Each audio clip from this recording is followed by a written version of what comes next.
നമസ്കാരം. RSSന് മതമില്ല, രാഷ്ട്രീയമില്ല. ഏത് മതവിഭാഗത്തിൽപ്പെട്ട ആളുകൾക്ക് വേണമെങ്കിലും RSSൽ പ്രവർത്തിക്കാം. ഏത് രാഷ്ട്രീയ പാർട്ടികളിൽപ്പെട്ട ആളുകൾക്ക് വേണമെങ്കിലും RSSൽ പ്രവർത്തിക്കാം. BJP-കാരനാകണം എന്നൊരു നിർബന്ധവുമില്ല. RSSന്റെ അഖിലേന്ത്യാ അധ്യക്ഷൻ മോഹൻ ഭഗവത് കഴിഞ്ഞ ദിവസം പറഞ്ഞത് ഭാരത് മാതാ കി ജയ് എന്ന് വിളിക്കുന്ന ഒരു ഭാരതീയനെ RSSൽ പ്രവർത്തിക്കാമെന്നാണ്. മുസ്ലിങ്ങൾക്ക് RSSകാരനാകണോ? ആകാം. ഹിന്ദുക്കൾക്ക് മാത്രമല്ല, ക്രിസ്ത്യാനികൾക്കാകാം, മറ്റ് മതവിഭാഗത്തിൽപ്പെട്ട ആളുകൾക്കാകാം. ഏത് ഭാരതീയനും RSSലേക്ക് കടന്നു വരാം. ഇത് വളരെ സത്യമാണ്. ആ സത്യം മനസ്സിലാകണമെങ്കിൽ നിലമ്പൂർ തിരഞ്ഞെടുപ്പുമായി ബന്ധപ്പെട്ട് ഇതുവരെയുള്ള കാര്യങ്ങൾ, ഉയർന്നു വന്ന വാർത്തകൾ, നടന്ന ചില സംഭവങ്ങൾ അതൊന്ന് പരിശോധിച്ചാൽ മതി. ഒരു കാര്യം മനസ്സിലാക്കുക, BJPക്ക് ഒരു സ്ഥാനാർത്ഥി ഉണ്ടായതെന്നാണ്. ഈ കഴിഞ്ഞ ദിവസമാണ് മോഹൻ ജോർജ് എന്ന് പറയുന്ന ഒരു സ്ഥാനാർത്ഥി BJP സ്ഥാനാർത്ഥിയാകും എന്ന കാര്യം വ്യക്തമാക്കിയത്. അതിനു മുമ്പ് BJP മത്സരിക്കേണ്ട എന്നൊരു തീരുമാനമെടുത്തിരുന്നു. പല ഭാഗങ്ങളിൽ നിന്നും കടുത്ത വിമർശനങ്ങൾ ഉയർന്നു വന്നപ്പോൾ നിലമ്പൂരിലുള്ള BJP പ്രവർത്തകർ അടിമകളാണോ എന്ന രീതിയിലൊക്കെയുള്ള ചോദ്യം ഉയർന്നു വന്നപ്പോഴാണ് ഒരു സ്ഥാനാർത്ഥിയെ പേരിനെങ്കിലും നിർത്താൻ BJP നേതൃത്വം തയ്യാറായത്. എന്തുകൊണ്ടാണ് അവിടെ BJPക്ക് സ്ഥാനാർത്ഥി വേണ്ട എന്ന ഒരു തീരുമാനം BJP നേതൃത്വം എടുക്കാൻ കാരണമായത്? എന്തുകൊണ്ടാണ്? കൃത്യമാണ്, അതിന് ഉത്തരം വളരെ കൃത്യമാണ്.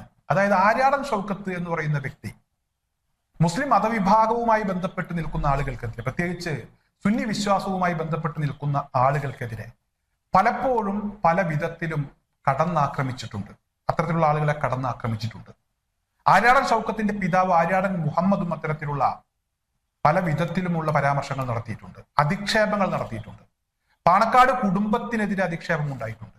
അതുപോലെ തന്നെ മുസ്ലിം മതവിശ്വാസവുമായി ബന്ധപ്പെട്ടുള്ള ചില കാര്യങ്ങൾക്കെതിരെ ഷൗക്കത്തിന്റെ ഭാഗത്തു നിന്നും ശക്തമായ ഭാഷയിലുള്ള അധിക്ഷേപം ഉണ്ടായിട്ടുണ്ട്. പാഠം 1, ഒരു വിലാപം, അതുപോലെ തന്നെ ദൈവനാമത്തിൽ തുടങ്ങിയ സിനിമകൾ ആര്യാടൻ ഷൗക്കത്തിന്റെ സിനിമയാണത്. അദ്ദേഹം തന്നെയാണ് ആ സിനിമകൾ നിർമ്മിച്ചത്.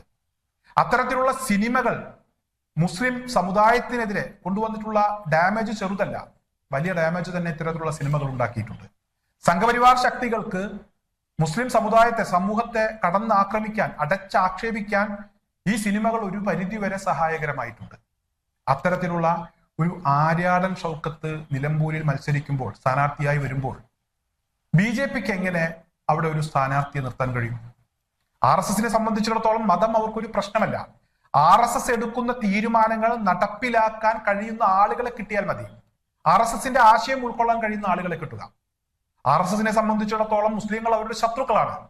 ആ ശത്രുക്കൾക്കെതിരെ ശക്തമായ രീതിയിൽ തന്നെ ഇത്തരത്തിലുള്ള അധിക്ഷേപങ്ങൾ നടത്താൻ അവരിൽ നിന്ന് തന്നെ ഒരാളെ കിട്ടുകയാണെങ്കിൽ RSSന് വളരെയധികം സന്തോഷമാണ്. ആ വ്യക്തി RSSകാരനാണ്, RSSകാരനായി RSS അംഗീകരിക്കും. അത്തരത്തിലൊരു സ്ഥാനാർത്ഥിയെ VD സതീശന്റെ നേതൃത്വത്തിൽ സംഭാവന ചെയ്യുകയാണ്. സംഘപരിവാർ നേതൃത്വത്തിന് പോലും താല്പര്യമുള്ള ഒരാളെ നിലമ്പൂരിൽ VD സതീശൻ പ്രഖ്യാപിക്കുന്നു. മുസ്ലിം ലീഗിന്റെ കടുത്ത എതിർപ്പ് മറികടന്നുകൊണ്ടാണ് VD സതീശൻ അത്തരത്തിലൊരു സ്ഥാനാർത്ഥി പ്രഖ്യാപനത്തിലേക്ക് പോകുന്നത്. VD സതീശന്റെ മാത്രം സ്ഥാനാർത്ഥിയാണ് ആര്യാടൻ ഷൗക്കത്ത് എന്ന വാർത്തകളാണ് ഇപ്പോൾ പുറത്തു വരുന്നത്. മുസ്ലിം ലീഗ് നേതൃയോഗത്തിൽ ഇന്നലെ പൊട്ടിത്തെറി ഉണ്ടായി. അതായത് VD സതീശൻ അതിരുകൾ ലംഘിച്ചു, ഒരിക്കലും ചെയ്യാൻ പാടില്ലായിരുന്നു എന്ന ഒരു വിമർശനമാണ് ഉയർന്നു വന്നത്. ഈ ഒരു വിമർശനം ഉന്നയിച്ചത് MK മുനീറും KM ഷാജിയുമാണ്. ഈ രണ്ടുപേരുടെയും വിമർശനത്തെ അംഗീകരിക്കുന്ന ഒരു നിലപാട് PK കുഞ്ഞാലിക്കുട്ടി സ്വീകരിച്ചു. ആരാണ് VD സതീശൻ? ഈ അടുത്തിടെ മുനമ്പം വഖഫ് വിഷയവുമായി ബന്ധപ്പെട്ട് വലിയ വാർത്തകൾ പ്രത്യക്ഷപ്പെട്ടപ്പോൾ അവിടെ വഖഫ് സ്വത്ത് കയ്യേറിയിട്ടില്ല എന്ന ഒരു പരസ്യ നിലപാട് VD സതീശൻ സ്വീകരിച്ചു. മുസ്ലിം ലീഗിന് മറിച്ചൊരു അഭിപ്രായമില്ല, ഞാൻ പറയുന്നത് തന്നെയാണ് മുസ്ലിം ലീഗിന്റെ അഭിപ്രായം എന്ന് VD സതീശൻ മാധ്യമങ്ങൾക്ക് മുന്നിൽ നിന്ന് പറയുന്ന ഒരു സാഹചര്യം ഉണ്ടായി. ഇങ്ങനെയൊക്കെ പറയാൻ VD സതീശനുള്ള ധൈര്യം എന്താണ്? തീർച്ചയായും VD സതീശൻ എന്ന് പറയുന്ന വ്യക്തി ഇവിടുത്തെ കേരളത്തിലെ RSSന് പുറത്തു നിൽക്കുന്ന, അല്ലെങ്കിൽ BJPക്ക് പുറത്തു നിൽക്കുന്ന, RSSന്റെ ആശയങ്ങൾ നടപ്പിലാക്കുന്ന യഥാർത്ഥ ഒരു RSS നേതാവാണ്. RSSകാരെ സംബന്ധിച്ചിടത്തോളം, RSS നേതൃത്വത്തെ സംബന്ധിച്ചിടത്തോളം VD സതീശൻ പണ്ടേ RSSകാരനാണ്. അത് കൃത്യമായി അറിയാവുന്നത് കൊണ്ടാണ് RSS നേതൃത്വം VD സതീശന്റെ സ്ഥാനാർത്ഥിക്ക് പിന്തുണ കൊടുക്കാൻ ഒരു തീരുമാനമെടുത്തത്. ഇപ്പോഴും 4 ആൾ അറിയുന്ന ഒരു സ്ഥാനാർത്ഥിയെ ഇവിടെ നിലമ്പൂരിൽ നിർത്താൻ BJPക്ക് കഴിഞ്ഞിട്ടില്ല. സ്ഥാനാർത്ഥി ഇല്ലാഞ്ഞിട്ടാണ്. എത്രയോ നേതാക്കന്മാരുണ്ട്.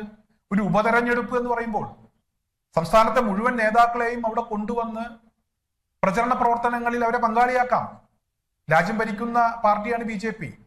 എന്നാൽ നാലാളറിയുന്ന ഒരു സ്ഥാനാർത്ഥിയെ നിർത്താൻ ബി ജെ പി തയ്യാറായിട്ടില്ല. നാലാളറിയുന്ന ഒരു സ്ഥാനാർത്ഥിയെ നിർത്തിയാൽ, ആ വോട്ട സ്ഥാനാർത്ഥി പിടിച്ചാൽ ആര്യാടൻ ഷൗക്കത്തിനുള്ള സാധ്യതകൾ മങ്ങും. രഹസ്യമായി ബി ജെ പി ആര്യാടൻ ഷൗക്കത്തിനെ പിന്തുണയ്ക്കുന്ന നിലപാടുകൾ തുടരുകയാണ്. മറ്റൊരു പ്രധാനപ്പെട്ട വിഷയം കൂടെ ഞാൻ നിങ്ങളുടെ ശ്രദ്ധയിലേക്ക് കൊണ്ടുവരികയാണ്. ഈ സമീപ ദിവസങ്ങളിൽ കേരളത്തിന്റെ മുഖ്യമന്ത്രിയായിട്ടുള്ള പിണറായി വിജയൻ RSSനെതിരെ സ്വീകരിക്കുന്ന ചില മൃദു സമീപനങ്ങൾ പലപ്പോഴും അത് വാർത്തയായിട്ടുള്ളതാണ്. ഇവിടെ മുസ്ലിം സംഘടനകൾക്കെതിരെ അദ്ദേഹം ഒരു നിലപാട് സ്വീകരിക്കുമ്പോൾ RSSനെതിരെ അദ്ദേഹം സോഫ്റ്റ് ആയിട്ടുള്ള ചില നിലപാടുകൾ സ്വീകരിക്കുന്നു. RSS പ്രവർത്തകർ പ്രതിയായിട്ടുള്ള ഒരുപാട് കേസുകൾ നമ്മുടെ കേരളത്തിൽ രജിസ്റ്റർ ചെയ്തിട്ടുണ്ട്. ഈ കേസുകളുടെ ഒക്കെ അവസ്ഥ ഇപ്പോൾ എന്താണ് എന്നൊന്ന് പരിശോധിച്ചാൽ ഞെട്ടിക്കുന്ന കുറച്ചുകൂടെ വിവരങ്ങൾ നമുക്ക് ലഭ്യമാകും. എന്തായാലും ഇതൊക്കെ തുറന്നു പറഞ്ഞ ഒരു വ്യക്തിയാണ് PV അൻവർ.